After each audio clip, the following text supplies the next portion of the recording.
Mi nombre es Armando Vidal, tengo 76 años, y mi hijo Nicolás me dijo que ya no podía dormir en mi propia habitación porque su cuñada Valentina necesitaba un lugar donde quedarse temporalmente. Papá, solo es por unas semanas, me dijo mientras sacaba mis cosas del armario que había usado durante 30 años. Podés dormir en el sofá del living, va a ser como acampar, pero lo que él no sabía es que esa misma noche yo había tomado la decisión más radical de mi vida: vender absolutamente todo lo que tenía y desaparecer de sus vidas para siempre. Imagínate la humillación.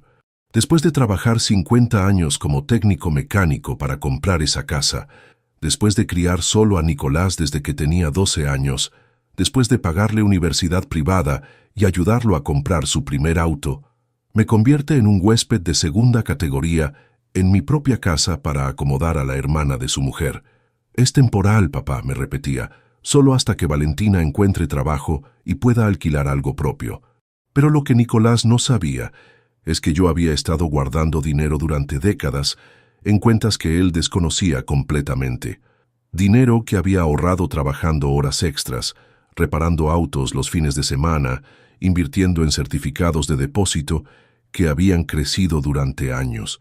Y esa noche, echado en el sofá como un perro, decidí que iba a liquidar todo, vender la casa y empezar una nueva vida en un lugar donde nadie me conociera y donde nadie pudiera tratarme como un estorbo. Escucha esta historia hasta el final y decime si alguna vez te humillaron tanto en tu propia casa que decidiste desaparecer completamente de la vida de quienes te maltrataron. Contame desde qué país me estás siguiendo, porque lo que hice después va a sorprenderte más que cualquier venganza tradicional. Para que entiendas por qué tomé una decisión tan drástica, tengo que contarte cómo llegué a convertirme en el invitado no deseado de mi propia casa, cuando durante toda mi vida había sido el dueño indiscutible de mi destino. Mi historia comienza hace 35 años, cuando mi esposa Clara murió de cáncer, y me quedé solo criando a Nicolás, que tenía 12 años. Clara había sido el alma de nuestra familia, la que mantenía unida toda la estructura emocional de la casa. Cuando se fue, yo tuve que aprender a ser padre y madre al mismo tiempo. Durante los primeros meses después de su muerte, Nicolás y yo éramos como dos náufragos, aferrándonos el uno al otro. Él me necesitaba para todo: ayuda con la tarea, comida, ropa limpia, consuelo en las noches cuando extrañaba a su mamá. Yo lo necesitaba a él para tener una razón para levantarme cada mañana. «Papá», me dijo una noche mientras hacíamos la tarea juntos en la mesa de la cocina, «¿vos también te sentís solo sin mamá?» «Sí, hijo», le dije, «pero mientras nos tengamos el uno al otro, vamos a estar bien». Durante los años de adolescencia, nuestra relación se fortaleció aún más. Nicolás era un buen chico, estudioso, respetuoso. Nunca me dio los problemas típicos de los adolescentes, tal vez porque entendía que éramos un equipo de dos personas y que si uno fallaba, el otro se quedaba solo. Trabajé como técnico mecánico en un taller durante el día, y por las noches y fines de semana reparaba autos en el garage de casa. Cada peso extra que ganaba lo guardaba para los estudios de Nicolás o para mejorar nuestra casa. «Papá», me decía cuando tenía 16 años y me veía trabajar hasta tarde, «no hace falta que te mates trabajando. Con lo que ganás en el taller alcanza». «Hijo», le explicaba, «quiero que tengas todas las oportunidades que yo no tuve. Quiero que estudies lo que te guste sin tener que preocuparte por la plata». Cuando llegó el momento de elegir carrera, Nicolás quería estudiar administración de empresas. Era una carrera cara en universidad privada, pero yo había ahorrado durante años específicamente para ese momento. «Papá», me dijo el día que lo anoté en la universidad, «algún día te voy a devolver todo lo que estás haciendo por mí». «No me tenés que devolver nada», le dije. «Solo tenés que ser feliz y ser una buena persona». Durante los 5 años de universidad, mantuve a Nicolás completamente. No solo los estudios, sino también un departamento cerca de la facultad, un auto usado para que pudiera moverse, gastos personales para que pudiera tener una vida social normal. Yo seguía viviendo con austeridad para que a él no le faltara nada. Comía simple, no me compraba ropa innecesaria, no salía a ningún lado que costara dinero. Mi única alegría era ver cómo Nicolás progresaba en sus estudios y se convertía en el profesional que siempre había soñado que fuera. Cuando se recibió, organicé una fiesta en casa. Invité a todos nuestros amigos, a los vecinos, a mis compañeros de trabajo. Estaba tan orgulloso de mi hijo, el licenciado en administración. «Papá», me dijo durante la fiesta, «nada de esto habría sido posible sin vos. Sos el mejor padre del mundo». En esa época, nuestra relación era perfecta. Nicolás había conseguido un buen trabajo en una empresa importante, pero todavía venía a casa todas las semanas. Almorzábamos juntos los domingos, me contaba de su trabajo, me pedía consejos sobre decisiones importantes. «Papá», me dijo un domingo, «quiero presentarte a alguien especial». Esa alguien especial era Mónica, una contadora que trabajaba en la misma empresa que él. Era una chica inteligente, educada, ambiciosa. Me cayó bien desde el primer momento. «Don Armando», me dijo la primera vez que vino a casa, «Nicolás habla todo el tiempo de usted. Dice que es el hombre más trabajador y más generoso que conoce». Durante los 2 años que noviaron, Mónica era una presencia agradable en nuestras reuniones familiares. Se llevaba bien conmigo, me hacía preguntas sobre mi trabajo, me incluía en las conversaciones. Pensé que había elegido bien. Cuando se casaron, yo pagué una parte importante de la boda. No era mi obligación, pero quería darle a mi hijo la celebración que merecía. Era mi manera de demostrarle que estaba orgulloso de él y de la vida que estaba construyendo. «Papá», me dijo el día de la boda, «gracias por todo, por criarme solo, por darme todo lo que necesité, por hacerme el hombre que soy». Los primeros años de matrimonio, las cosas siguieron igual. Nicolás y Mónica venían a casa regularmente, me incluían en sus planes, me consultaban sobre decisiones importantes. Cuando nació mi nieto Sebastián, me convertí en el abuelo más feliz del mundo. «Abuelo Armando», me decía Sebastián cuando empezó a hablar, corriendo hacia mí cada vez que llegaba a casa. Pero gradualmente, las cosas empezaron a cambiar. No de manera brusca, sino sutil, casi imperceptible. Las visitas se espaciaron. Los almuerzos dominicales se volvieron ocasionales. Las consultas sobre decisiones importantes desaparecieron. «Papá», me decía Nicolás cuando yo llamaba para saber cómo estaban, «estamos muy ocupados. Entre el trabajo y el nene, casi no tenemos tiempo para nosotros». Casi no tenían tiempo para ellos. Imagínate el tiempo que tenían para mí. Cuando Sebastián cumplió 3 años, Mónica decidió que era momento de tener más privacidad familiar. «Don Armando», me dijo un día, «creemos que sería mejor que las visitas fueran más organizadas, para que Sebastián tenga una rutina más estable». Visitas organizadas. En lugar de ser parte natural de la familia, me convertí en un visitante que necesitaba cita previa. Las cosas empeoraron cuando Mónica quedó embarazada otra vez. Los embarazos la ponían nerviosa y malhumorada, y aparentemente mi presencia la incomodaba. «Papá», me dijo Nicolás, «Mónica necesita tranquilidad durante el embarazo. Es mejor que espaciemos un poco las visitas». Cuando nació mi nieta Emma, pensé que las cosas iban a mejorar, pero en realidad empeoraron. Mónica se había vuelto sobreprotectora con los chicos y veía cualquier influencia externa como una amenaza a su control maternal. «Don Armando», me dijo cuando Emma tenía 6 meses, «preferimos que los abuelos no vengan tan seguido. Los bebés necesitan rutina y la presencia de mucha gente los altera». Mucha gente. Yo era mucha gente. Durante los siguientes años, me convertí en una figura cada vez más marginal en la vida de mi hijo y mis nietos. Las invitaciones llegaban con cuentagotas. Los cumpleaños se celebraban con reuniones pequeñas, donde yo estaba pero me sentía fuera de lugar. «Abuelo», me decía Sebastián cuando tenía 6 años, «¿por qué no vivís con nosotros como el abuelo de mi amigo?» «Porque ustedes tienen su propia casa», le explicaba, «y el abuelo tiene la suya». Pero la verdad era que ya no tenía claro cuál era mi lugar en la familia que había sacrificado toda mi vida por construir. Hace 2 años, cuando cumplí 74, Nicolás y Mónica organizaron una pequeña reunión en mi casa. Durante la cena, Mónica hizo un comentario que me marcó. «Don Armando», me dijo, «¿no le parece que esta casa es muy grande para una sola persona?» Es la casa donde crié a mi hijo, le respondí. Está llena de recuerdos. Sí, pero podría vender y comprarse algo más chico, insistió. Algo más fácil de mantener. ¿Y qué haría con la diferencia de dinero?, le pregunté. Podría invertirla, me dijo. O ayudar a la familia. Ayudar a la familia. Como si mi función fuera liquidar mi patrimonio para financiar la vida de otros. El año pasado, las indirectas se volvieron más directas. Mónica había desarrollado una obsesión con mi casa y con lo que yo podría hacer con el dinero si la vendiera. Papá, me dijo Nicolás un día, ¿alguna vez pensaste en mudarte a un departamento?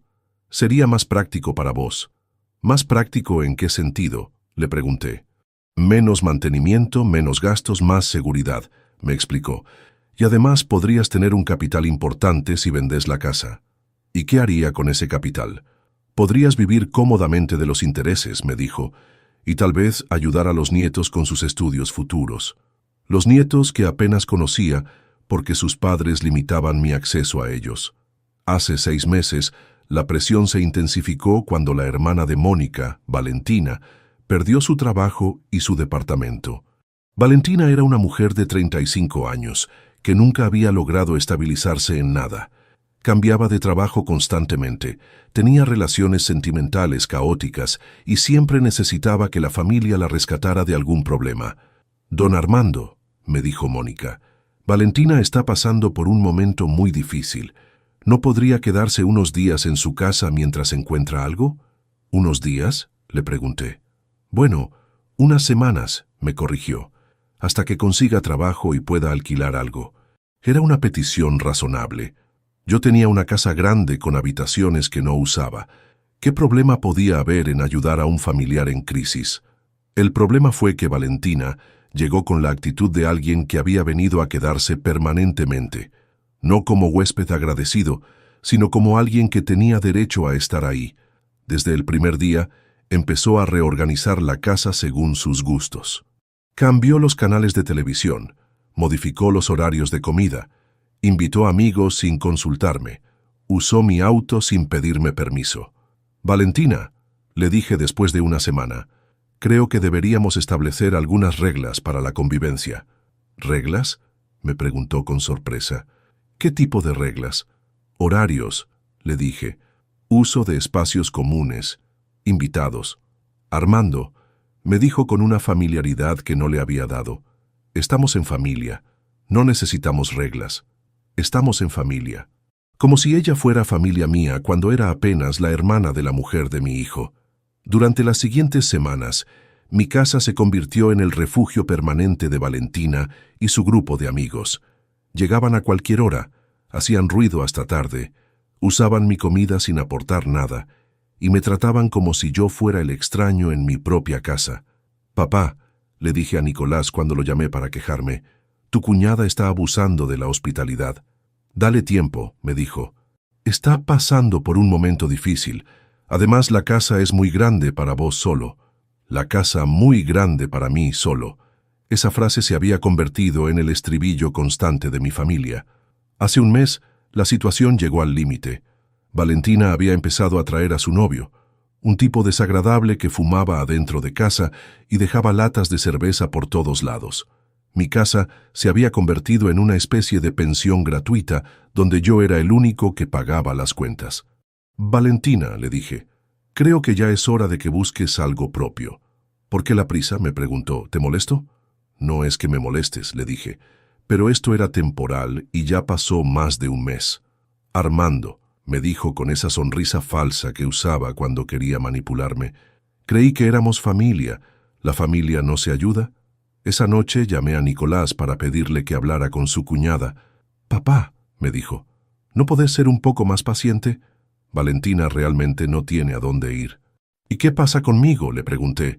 ¿Qué pasa con mi comodidad en mi propia casa? Papá, me dijo con esa voz condescendiente que había desarrollado en los últimos años, vos ya viviste tu vida. Ahora es momento de ayudar a los que lo necesitan. Ya había vivido mi vida. Como si a los 76 años yo fuera un museo ambulante, sin derecho a comodidad o respeto. La gota que rebalsó el vaso llegó hace 2 semanas. Mónica vino a casa con una propuesta que me dejó sin palabras. «Don Armando», me dijo, «Nicolás y yo estuvimos pensando en una solución para el tema de Valentina». «¿Qué solución?», le pregunté. «Que usted le deje su habitación a ella y use el sofá del living temporalmente». «¿Que le deje mi habitación?», repetí, sin poder creer lo que estaba escuchando. «Solo temporalmente», se apuró a aclarar, «hasta que ella encuentre trabajo y pueda mudarse». «Mónica», le dije, «esa es mi habitación. Es donde he dormido durante 30 años». «Sí, pero usted está solo, y Valentina necesita más privacidad para buscar trabajo y reorganizar su vida». «¿Y yo qué soy?», le pregunté. «¿Un fantasma que no necesita privacidad?». «Don Armando», me dijo con esa paciencia forzada que se usa con los chicos caprichosos, «sea razonable. Es solo una habitación. Usted puede dormir perfectamente en el sofá. Solo una habitación». Mi habitación, donde había dormido con Clara durante 20 años, donde había pasado noches en vela cuando Nicolás tenía fiebre de chico, donde guardaba todos mis recuerdos más íntimos, era solo una habitación. «No», le dije, «no voy a dejar mi habitación». «Bueno», me dijo claramente molesta, «vamos a tener que hablarlo con Nicolás». Esa tarde, Nicolás vino a casa con una actitud que nunca había visto en él. No era mi hijo pidiendo un favor. Era un hombre autoritario dando órdenes en lo que consideraba su territorio. «Papá», me dijo, «Mónica me contó de la conversación que tuvieron». «¿Y?», le pregunté. «Y creo que tiene razón.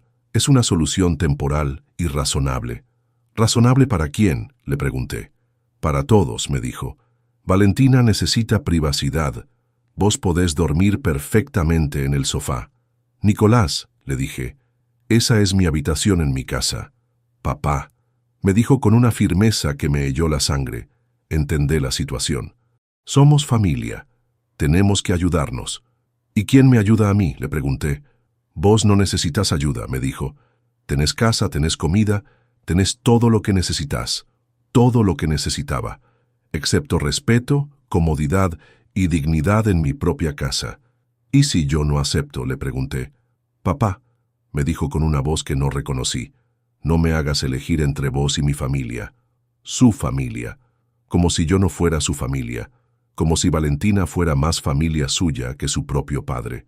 Esa noche, acostado en el sofá de mi propio living, mirando el techo que había pintado con mis propias manos hace 10 años, tomé la decisión más radical de mi vida. No iba a seguir siendo el estorbo tolerado en mi propia casa. No iba a seguir siendo el padre que había que acomodar para que otros fueran cómodos. No iba a seguir siendo el viejo que debía agradecer las migajas de atención que le daba su propia familia. Me iba a ir, pero no de la manera que ellos esperaban. No como el abuelo derrotado que se muda a un departamento más chico para hacer lugar a otros. Me iba a ir completamente, definitivamente, de una manera que les haría entender exactamente lo que habían perdido. Al día siguiente, empecé a ejecutar mi plan. Llamé a 3 inmobiliarias diferentes para que tasaran mi casa. El valor había subido mucho en los últimos años. Era una casa grande, en buen estado, en un barrio residencial. Valía mucho más de lo que cualquiera de mi familia imaginaba. También llamé al banco para revisar todas mis cuentas. Durante décadas, había estado ahorrando dinero en diferentes instrumentos financieros, certificados de depósito, fondos de inversión, una cuenta de ahorros que nadie conocía. El total era considerable, mucho más de lo que necesitaba para vivir cómodamente el resto de mi vida. El tercer paso fue el más importante. Busqué en Internet lugares donde podía vivir con ese dinero, no en Argentina, donde mi familia me podía encontrar fácilmente. En otro país, donde pudiera empezar una vida completamente nueva. Descubrí que con el dinero que tenía, podía vivir como un rey en varios países de América Central, Costa Rica, Panamá, México, lugares con buen clima, costo de vida bajo y excelente atención médica para extranjeros. Durante una semana investigué todo sobre Costa Rica. El proceso para obtener residencia permanente, los barrios donde vivían otros jubilados extranjeros, los costos de vida, las actividades disponibles para gente de mi edad. Era perfectamente factible. Mientras hacía estos planes, mi vida en casa se había vuelto insoportable. Valentina había tomado completamente posesión de mi habitación. No solo dormía ahí, sino que había reorganizado todos mis muebles, había colgado su ropa en mi armario y había convertido el espacio en su territorio personal. «Armando», me dijo cuando le pedí que me dejara buscar algo en mi armario, «¿podés tocar antes de entrar? Es mi privacidad». Su privacidad, en mi habitación, en mi casa. Su novio ahora prácticamente vivía ahí también. Había noches que escuchaba risas, música, conversaciones hasta altas horas. En mi habitación, en mi cama, mientras yo trataba de dormir en el sofá. «Papá», le dije a Nicolás cuando lo llamé para quejarme otra vez, «esto se está yendo de las manos». «Papá», me respondió con impaciencia, «solo falta un poco más. Valentina ya está enviando currículums. Un poco más, como si mi comodidad fuera algo que se podía posponer indefinidamente». «¿Y cuánto es un poco más?», le pregunté. «No sé», me dijo. «1 mes, 2 meses, el tiempo que sea necesario. El tiempo que sea necesario». Mi incomodidad podía durar el tiempo que fuera necesario para que otros resolvieran sus problemas. Esa fue la conversación que me terminó de convencer. Al día siguiente cerré la venta de la casa. El comprador era un inversor que pagó en efectivo y aceptó una entrega rápida. En una semana, la casa ya no sería mía. También cerré todas mis cuentas en Argentina y transferí todo el dinero a un banco internacional con sucursal en Costa Rica. En total, entre la venta de la casa y mis ahorros, tenía suficiente dinero para vivir cómodamente durante el resto de mi vida en cualquier parte del mundo. El paso final fue el más difícil emocionalmente. Contraté una empresa de mudanzas para que viniera a buscar todas mis pertenencias personales. Fotos, documentos, recuerdos, las pocas cosas que realmente me importaban. Todo iba a ser empacado y enviado a Costa Rica. Los muebles, los electrodomésticos, todo lo demás. Lo doné a una institución de caridad. No quería que nada de lo que había sido mío quedara en esa casa para beneficio de la gente que me había tratado como un estorbo. Durante esta semana de preparativos, ni Nicolás ni Mónica aparecieron por casa. Valentina seguía en mi habitación como si fuera la dueña del lugar. Su novio entraba y salía como si viviera ahí, y yo seguía durmiendo en el sofá, contando los días que faltaban para mi liberación. El viernes por la noche, víspera de mi partida, decidí escribir una carta para Nicolás. No una carta de despedida dramática, sino una explicación clara de por qué había tomado la decisión que había tomado. «Querido Nicolás», escribí, «para cuando leas esta carta, yo ya no voy a estar en Argentina. Vendí la casa, liquidé todos mis bienes y me mudé a otro país donde puedo vivir con la dignidad que aquí me habían quitado. No hago esto por venganza, sino por supervivencia emocional. Durante meses ustedes me trataron como un problema que había que acomodar, como un obstáculo para la comodidad de otros, como un viejo que debía agradecer cualquier migaja de consideración. Cuando me pidieron que durmiera en el sofá para dejarle mi habitación a Valentina, entendí que había dejado de ser el padre respetado para convertirme en el estorbo tolerado, y decidí que prefería ser un extraño respetado en otro lugar que un estorbo tolerado en mi propia casa. No me busquen, no me van a encontrar, y aunque me encuentren, no voy a volver. Construí una nueva vida donde nadie me conoce como el abuelo problemático, sino como Armando Vidal, un hombre independiente que vive la vida que eligió. Si algún día quieren saber cómo estoy, pueden preguntarle a mi abogado. Él va a poder confirmarles que estoy vivo y bien, pero no va a poder decirles dónde estoy. Cuiden bien la casa. Ah, no, es verdad, ya no es mía. El nuevo dueño se llama Roberto Martínez y se va a hacer cargo el lunes. Valentina va a tener que buscar otro lugar donde quedarse temporalmente. El sábado por la mañana, mientras Valentina y su novio dormían en mi ex habitación, salí de mi casa por última vez. Llevaba solo una valija pequeña con lo indispensable. El resto de mis cosas ya estaban en camino a Costa Rica. Dejé la carta sobre la mesa de la cocina y cerré la puerta para siempre. En el aeropuerto, mientras esperaba mi vuelo a San José, recibí la primera llamada de Nicolás. No atendí. Después recibí 10 llamadas más. Tampoco las atendí. Finalmente apagué el teléfono. No quería escuchar explicaciones, disculpas, promesas de que las cosas iban a cambiar. Había pasado meses escuchando promesas que nunca se cumplían. Era hora de actuar, no de escuchar. El vuelo a Costa Rica fue el primer momento de paz que había tenido en meses. Por primera vez en mucho tiempo, nadie me pedía que fuera comprensivo, que fuera paciente, que aceptara incomodidades para beneficio de otros. San José me recibió con un clima perfecto y una sensación de posibilidades infinitas. Había alquilado temporalmente un apartamento en un edificio donde vivían otros jubilados extranjeros, americanos, canadienses, europeos que habían elegido Costa Rica para sus años dorados. «Bienvenido», me dijo George, un americano de 72 años que vivía en el apartamento de al lado. «¿Primera vez en Costa Rica?» «Primera vez empezando una vida nueva», le dije. Durante las primeras semanas me dediqué a explorar mi nuevo país. San José era una ciudad vibrante, llena de cultura, con gente amable y un ritmo de vida relajado. El costo de vida era increíblemente bajo comparado con Argentina. Con mi dinero podía vivir como un millonario. Alquilé una casa pequeña pero hermosa en un barrio residencial. Tenía jardín, vista a las montañas, y estaba a 10 minutos del centro médico más moderno de Centroamérica. Era exactamente lo que necesitaba para esta nueva etapa de mi vida. «Armando», me dijo María, una argentina que llevaba 5 años viviendo en Costa Rica, «¿no extrañas tu país?» «Extraño el país», le dije, «pero no extraño la vida que tenía ahí». Empecé a hacer nuevos amigos, a explorar nuevos hobbies, a vivir una rutina que era completamente mía. Me inscribí en clases de español costarricense para entender mejor las expresiones locales. Empecé a hacer caminatas por los parques nacionales. Me uní a un grupo de lectura de la biblioteca local. Por primera vez en años, me despertaba cada mañana emocionado por el día que tenía por delante. No había nadie que me pidiera sacrificios. No había nadie que me hiciera sentir que era una carga.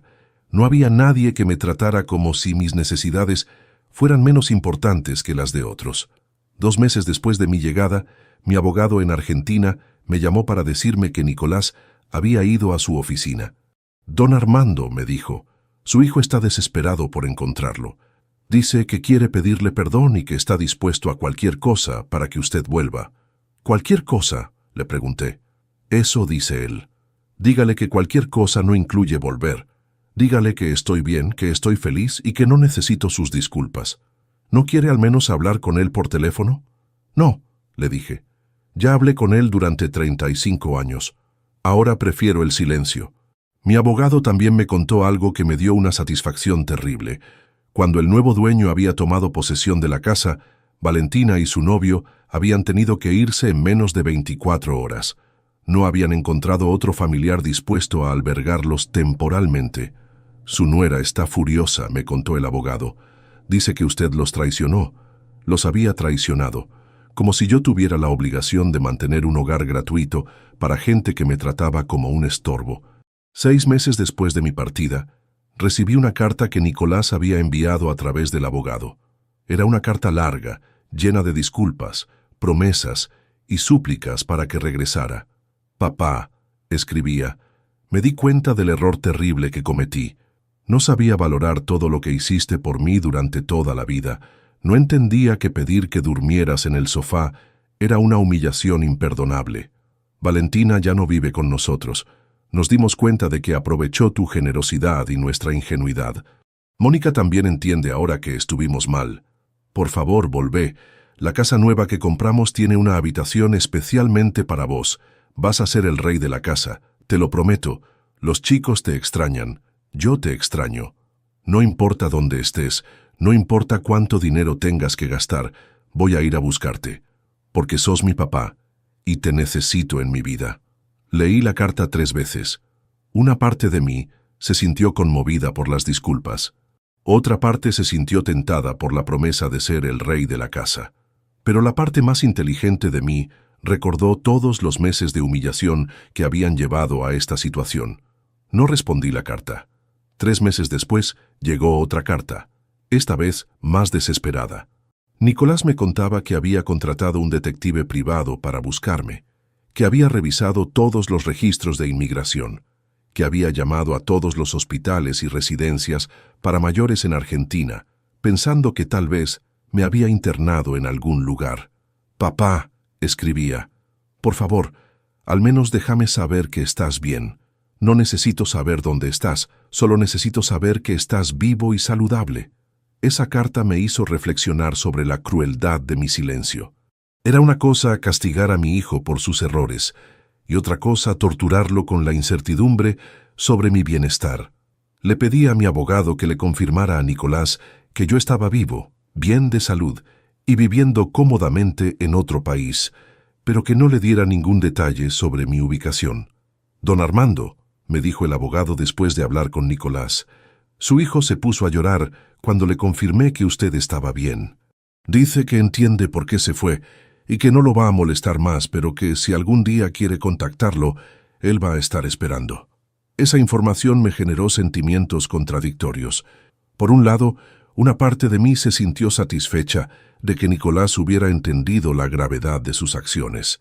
Por otro lado, empecé a preguntarme si no había sido demasiado drástico en mi respuesta. Durante mi segundo año en Costa Rica, mi nueva vida se había consolidado completamente. Tenía una rutina saludable, amigos genuinos, actividades que me mantenían activo y estimulado. Había aprendido a tocar guitarra, había empezado a pintar acuarelas, había adoptado un perro que se llamaba Paco. «Armando», me dijo Elena, una española de 70 años, con la que había empezado una amistad muy especial, «¿nunca pensás en contactar a tu familia?» «Todos los días», le dije honestamente. «¿Y por qué no lo haces?» «Porque tengo miedo de que me convenzan de volver a una situación que me hacía infeliz». «¿Y si no te convencieran? ¿Y si solo pudieras hablar con ellos para cerrar heridas?» Elena tenía un punto. Tal vez era momento de al menos escuchar lo que Nicolás tenía que decir. 2 años y medio después de mi partida, decidí que era hora de hacer contacto. Le pedí a mi abogado que le diera mi número de teléfono a Nicolás, pero con la condición de que solo podía llamarme una vez y que si la conversación no me resultaba satisfactoria, no insistiría más. La llamada llegó esa misma noche. Cuando escuché la voz de Nicolás después de 2 años y medio, se me llenaron los ojos de lágrimas. «Papá», me dijo, y su voz sonaba completamente quebrada. «Gracias por permitir que te llame». «Hola, Nicolás», le dije. «¿Cómo estás? ¿Estás bien de salud? ¿Estás cómodo donde vivís?» «Estoy muy bien», le dije. «Mejor de lo que había estado en años». Se quedó callado durante un momento. «Papá», me dijo finalmente, «quiero pedirte perdón por todo lo que te hice. Quiero que sepas que entiendo perfectamente por qué te fuiste y que no te culpo para nada». «¿Qué entendés exactamente?», le pregunté. «Entiendo que te traté como si fueras un problema en lugar de tratarte como mi padre. Entiendo que pedir que durmieras en el sofá para dejarle tu habitación a Valentina fue una humillación terrible. Entiendo que te hice sentir que eras un estorbo en tu propia casa. Era exactamente lo que había pasado, y escucharlo reconocerlo me generó una sensación de validación que no esperaba». «¿Y qué cambió para que entiendas eso ahora?», le pregunté. «Sebastián», me dijo. «Sebastián tiene 8 años ahora y constantemente pregunta por vos. Un día me preguntó por qué el abuelo Armando se había ido lejos y yo no supe qué responderle». «¿Y qué le dijiste?». «Le dije la verdad», me respondió. «Le dije que papá había sido malo con el abuelo, que no lo había tratado con el respeto que merecía, y que el abuelo había decidido irse a vivir a un lugar donde lo trataran mejor». «¿Y qué te dijo él?». «Me dijo que si yo fuera malo con él, él también se iría lejos, y ahí me di cuenta de lo que realmente había pasado. Era una comprensión tardía, pero al menos era comprensión genuina. Papá», siguió diciéndome, «también quiero contarte que Mónica y yo nos separamos». Esa información me sorprendió. «¿Por qué?», le pregunté. «Por muchas razones», me dijo, «pero una de las principales fue por cómo manejamos la situación con Valentina y con vos. Nos dimos cuenta de que éramos personas muy diferentes en términos de valores familiares». «¿Y los chicos?». «Los chicos están conmigo la mitad del tiempo y con ella la otra mitad, pero cuando están conmigo hablan de vos constantemente. Emma dice que quiere conocer al abuelo que se fue antes de que ella pudiera recordarlo bien». Escuchar sobre mis nietos me generó una mezcla de alegría y tristeza. Alegría por saber que pensaban en mí, tristeza por todos los años perdidos. «Nicolás», le dije, Aprecio que me llames y que reconozcas lo que pasó. Pero tenés que entender que yo construí una vida nueva acá. Una vida donde soy respetado, donde soy valorado, donde nadie me hace sentir que soy una carga. Lo entiendo, me dijo, y no te voy a pedir que la abandones para volver acá. Entonces, ¿qué me estás pidiendo? Solo te pido que consideres la posibilidad de conocer a tus nietos como el hombre que sos ahora, no como el abuelo problemático que yo te hice sentir que eras. ¿Qué querés decir? Quiero decir que si algún día querés que vengan a visitarte donde vivas, o si vos querés venir acá por unos días, van a ser recibido como el rey que siempre deberías haber sido. Era una propuesta que no había esperado. No me pedía que volviera permanentemente, sino que considerara la posibilidad de reconectar desde mi posición de fortaleza. Nicolás, le dije, necesito tiempo para pensarlo. Todo el tiempo que necesites, me dijo. Yo voy a estar esperando. Y si decidís que no querés tener contacto, también voy a respetarlo. Después de esa conversación, pasé semanas reflexionando sobre lo que quería hacer. Elena me ayudó mucho con sus consejos. Armando, me dijo, la pregunta no es si tu hijo se merece tu perdón. La pregunta es si vos te mereces la oportunidad de conocer a tus nietos y de cerrar este capítulo de tu vida con dignidad. Tenía razón. No se trataba de premiar o castigar a Nicolás. Se trataba de tomar la decisión que fuera mejor para mi propia paz mental. Después de mucha reflexión, decidí que sí quería conocer a mis nietos, pero en mis términos. Le propuse a Nicolás que viniera a visitarme a Costa Rica con Sebastián y Emma durante las vacaciones de verano. ¿En serio, papá?, me dijo cuando lo llamé para proponerle el viaje. ¿Estarías dispuesto a recibirnos? Sí, le dije, pero con condiciones claras. Las condiciones que quieras. Primera condición. Vienen como mis invitados, no como mis salvadores. No quiero escuchar propuestas para que vuelva a Argentina. Perfecto. Segunda condición. Durante la visita, yo tomo todas las decisiones sobre las actividades. Ustedes son turistas en mi mundo. Entendido. Tercera condición. Si la visita no resulta bien para cualquiera de nosotros, ustedes se van sin drama y sin reproches. Aceptado. Y cuarta condición. Los chicos tienen que entender que el abuelo Armando eligió vivir acá porque es feliz acá, no porque esté enojado con nadie. Se los voy a explicar bien, me prometió. La visita estaba programada para diciembre, durante las vacaciones escolares de los chicos. 2 semanas que determinarían si era posible reconstruir una relación familiar desde cero. Durante los meses de preparación, me sentí más nervioso de lo que había estado en años. ¿Cómo iban a reaccionar los chicos al conocer realmente a su abuelo? ¿Cómo me iba a sentir yo al verlos después de tantos años? ¿Era posible construir una relación genuina con Nicolás después de todo lo que había pasado? Elena me ayudó a preparar la casa para recibir a mis invitados. Compramos camas cómodas para el cuarto de huéspedes, planificamos actividades apropiadas para niños, investigamos los mejores restaurantes familiares de la zona. Armando, me dijo Elena unos días antes de la visita, ¿estás nervioso? Aterrorizado, le admití. ¿Y si no funciona? ¿Y si los chicos no me aceptan? ¿Y si Nicolás y yo no podemos conectar? Entonces vas a haber intentado, me dijo, y eso ya es más de lo que tenías antes. El día de la llegada fui al aeropuerto de San José con una mezcla de emoción y pánico. Hacía 3 años que no veía a mi familia. Sebastián ahora tenía 8 años. Emma tenía 5. Prácticamente no me conocían. Cuando los vi salir de la puerta de llegadas internacionales, se me cortó la respiración. Nicolás había envejecido visiblemente. Tenía canas, arrugas, una expresión de cansancio que no recordaba. Los chicos eran más grandes y más hermosos de lo que recordaba. «¡Abuelo!», gritó Sebastián cuando me vio, y corrió hacia mí como si me hubiera visto la semana anterior. Emma fue más tímida, pero cuando le extendí los brazos, también corrió a abrazarme. «Abuelo Armando», me dijo, «papá dice que vivís en un lugar muy lindo». «Muy lindo», le confirmé, «y ahora se los voy a mostrar». El encuentro con Nicolás fue más formal pero emotivo. Nos abrazamos sin decir nada durante mucho tiempo. «Gracias por recibirnos», me dijo finalmente. «Gracias por venir», le respondí. Durante el viaje a mi casa, Los chicos no pararon de hacer preguntas sobre Costa Rica, sobre mi vida, sobre todo lo que veían por la ventana. Su entusiasmo me tranquilizó. Era obvio que habían venido sin resentimientos, con ganas de conocer a su abuelo. Cuando llegamos a mi casa, la reacción de todos fue mejor de lo que había esperado. «Papá», me dijo Nicolás, «esta casa es increíble y el jardín es hermoso». «¿Ese es tu perro?», me preguntó Emma señalando a Paco, que había salido a recibirnos moviendo la cola. «Sí», le dije. «Se llama Paco y le encantan los niños». Los primeros días de la visita fueron mágicos. Los chicos se adaptaron inmediatamente a la rutina de la casa. Se levantaban temprano para desayunar conmigo en el jardín, jugaban con Paco, exploraban cada rincón de la propiedad. «Abuelo», me dijo Sebastián el segundo día, «¿podés enseñarme a tocar guitarra?» «Por supuesto», le dije.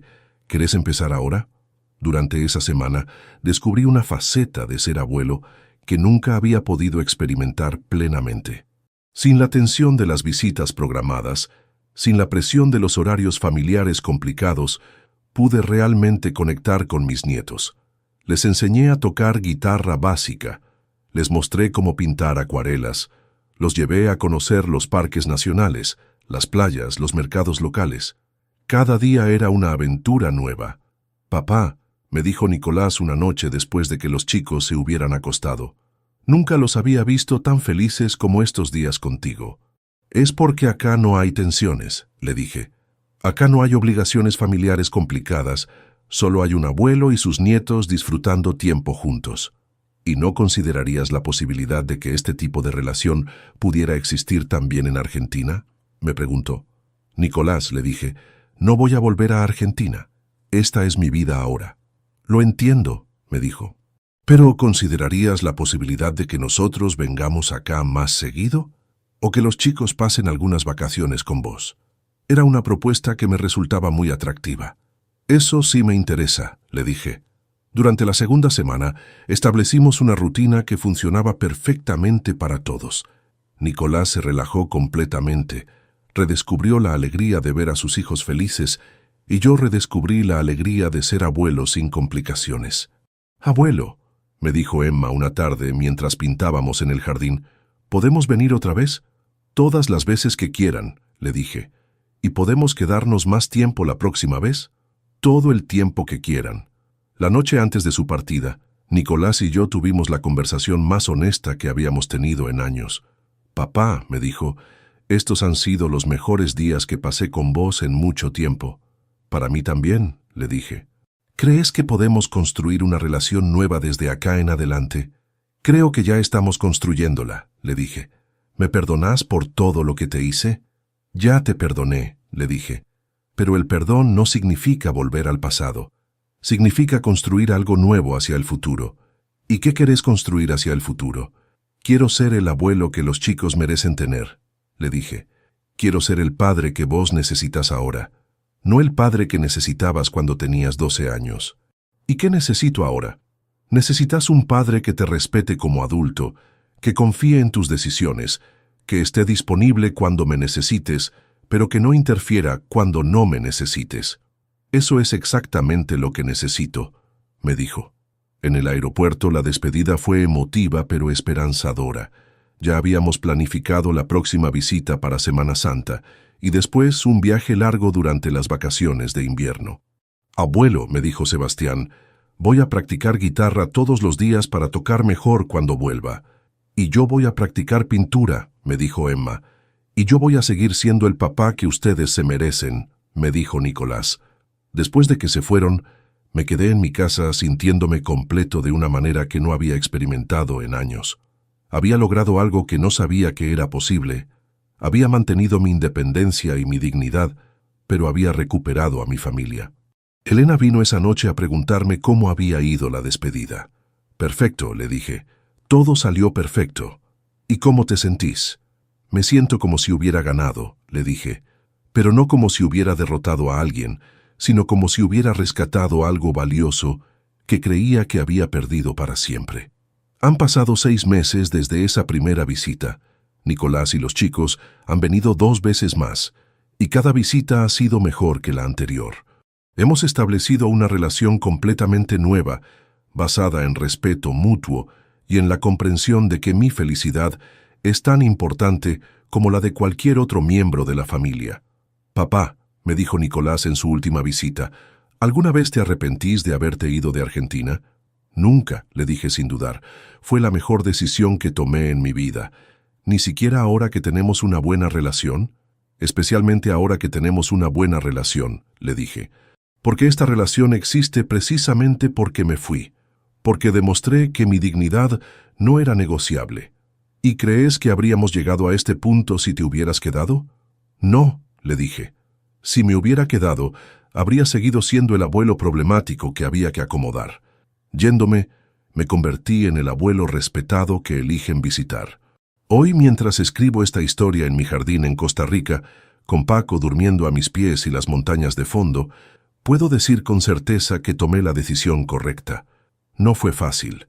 Hubo meses de soledad, de dudas, de preguntarme si había sido demasiado drástico. Pero al final, la decisión de irme me permitió recuperar algo que había perdido gradualmente durante años: mi autorrespeto. Y al recuperar mi autorrespeto, pude construir relaciones familiares basadas en la elección mutua, no en la obligación. Mis nietos me aman porque eligen amarme, no porque están obligados a tolerarme. Mi hijo me respeta porque aprendió que mi presencia en su vida es un privilegio, no un derecho. Sebastián me llamó ayer por teléfono desde Argentina. Abuelo, me dijo, estoy aprendiendo una canción nueva en la guitarra para tocarte cuando vayamos en las vacaciones de invierno. ¿Qué canción?, le pregunté. Una que habla de un abuelo que vive lejos, pero que siempre está en el corazón de su familia. Me encanta, le dije. Voy a estar esperando escucharla. Y vos que me escuchaste hasta acá, vos que seguiste esta historia de un padre que tuvo que irse lejos para recuperar el respeto cerca, quiero preguntarte algo. ¿Cuántas veces en tu vida has aceptado ser tratado mal solo porque era familia? Porque la familia no es una excusa para la falta de respeto. La familia no es una obligación que hay que tolerar. La familia verdadera es la que te elige todos los días, la que te respeta, la que te valora. Y a veces, para que te valoren, tenés que estar dispuesto a irte. A veces, para recuperar tu lugar en el corazón de la gente, tenés que estar dispuesto a perder tu lugar en su casa. Cuéntame tu historia. Cuéntame desde qué país me estás escuchando. Cuéntame si vos también has tenido que tomar decisiones drásticas para recuperar tu dignidad. Porque al final, lo único que realmente te pertenece en esta vida es tu autorrespeto.